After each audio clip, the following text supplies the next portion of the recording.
तो पति चुप रह जाता है और उस चुप्पी को पत्नी अपनी जीत मान लेती है। बल्कि ऐसा नहीं है, क्योंकि पति घर में सुख शांति के लिए चुप रहता है, न कि वो उस पत्नी से हार मानता है। बात कड़वी है मगर सच है। घर का माहौल अगर बिगड़ जाए तो सबसे पहले असर बच्चों पर पड़ता है। यही वजह है कि कई पति जानबूझकर चुप रहना चुनते हैं। वो जानते हैं कि अगर उन्होंने जवाब दिया तो बात और बढ़ जाएगी, इसलिए वो गुस्सा पी जाते हैं, अपमान सह जाते हैं, लेकिन घर की शांति बचाने के लिए खामोश हो जाते हैं। लेकिन औरतें अक्सर उस खामोशी को अपनी जीत समझ लेती हैं।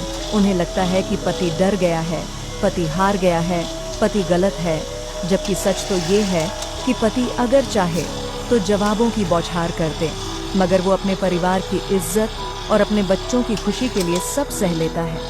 ये खामोशी पति की त्याग होती है, लेकिन अफसोस और इसे समझती नहीं। उल्टा वो इसे अपनी ताकत मानने लगती है और धीरे धीरे उनका अहंकार और बढ़ जाता है। घर में उनका दबदबा तो बढ़ता है, लेकिन पति का दर्द, उसकी चुप्पी और उसका अकेलापन किसी को दिखाई नहीं देता।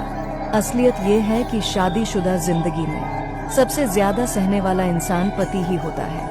वो बाहर की परेशानियां भी झेलता है और घर की खामोशी भी, लेकिन जब पत्नी उस चुप्पी का मजाक बना दे, उसे हार मान ले, तब धीरे धीरे रिश्ते की नींव कमजोर होने लगती है। पति की खामोशी दरअसल एक चेतावनी होती है। जब वो बोलना बंद कर दे तो समझ लेना कि उसका भरोसा और उसका मन धीरे धीरे मर रहा है। और जब इंसान का मन मर जाए तो रिश्ता सिर्फ नाम का रह जाता है। इसलिए हर पत्नी को ये समझना चाहिए कि पति की खामोशी उसकी हार नहीं, बल्कि घर की शांति बचाने की आखिरी कोशिश है। अगर इस खामोशी का सम्मान न किया जाए तो एक दिन यही चुप्पी रिश्ते की सबसे बड़ी दूरी बन जाती है। अगर आपको भी लगता है कि पति की खामोशी को कभी उसकी हार नहीं समझना चाहिए, तो इस वीडियो लोगों तक पहुंच सके।